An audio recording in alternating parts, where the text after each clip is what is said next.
guys, good evening. Ang gawin ko po ngayon guys is balat po ako ng pineapple. So, i-ano ko po ito guys. I-slice. Hindi na ako magbabalat guys. Ito na lang po ang nakita ko sa palengke. So, guys yan lang po ito. Ayan. So, hinati ko na lang. Ito po guys, ang mahal-mahal pa ng mga prutas sa ngayon dito. So, 70 per kilo po itong pineapple. At bilhin natin ito. Isang kilo. Almost kalahati.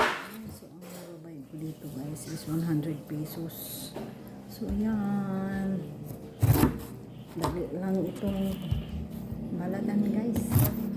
Para makuha ko ang kanyang laman. So, ito guys. Ang ginagawa ko.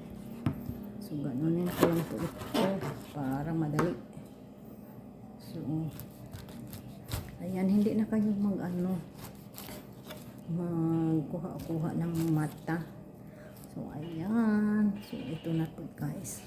Mag-slice na po ako sa pineapple. So, ganun ko na lang po ang pag-slice nito guys. Ayan. So, tingnan niyo po. So, ayan siya.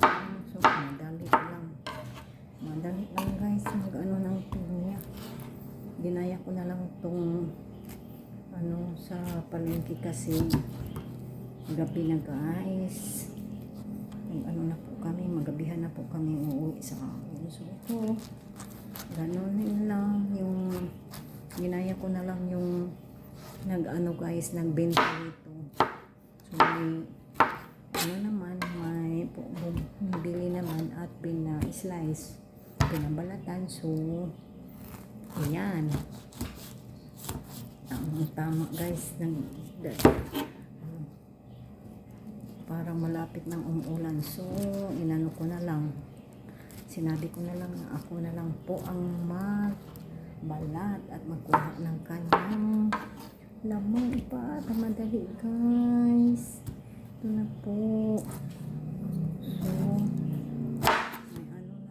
may sira na ang kanyang laman guys.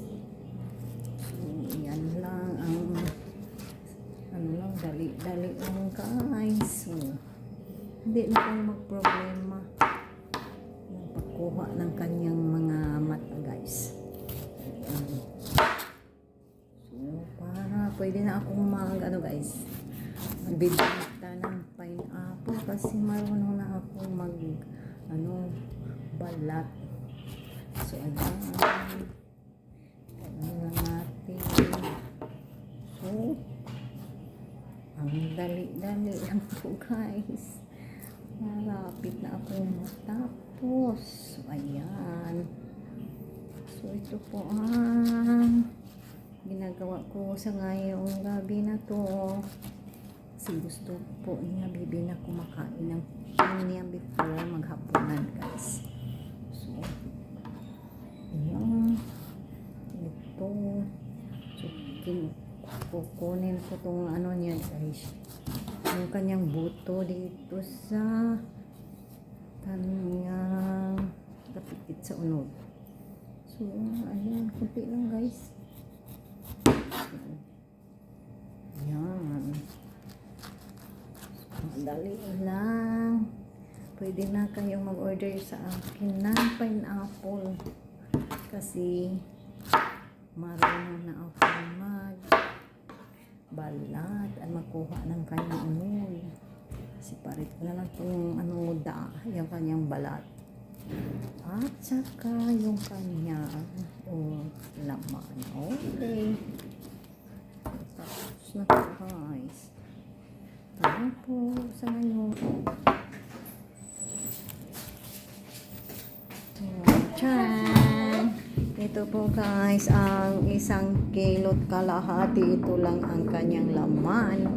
So guys, thank you for watching my video. God bless.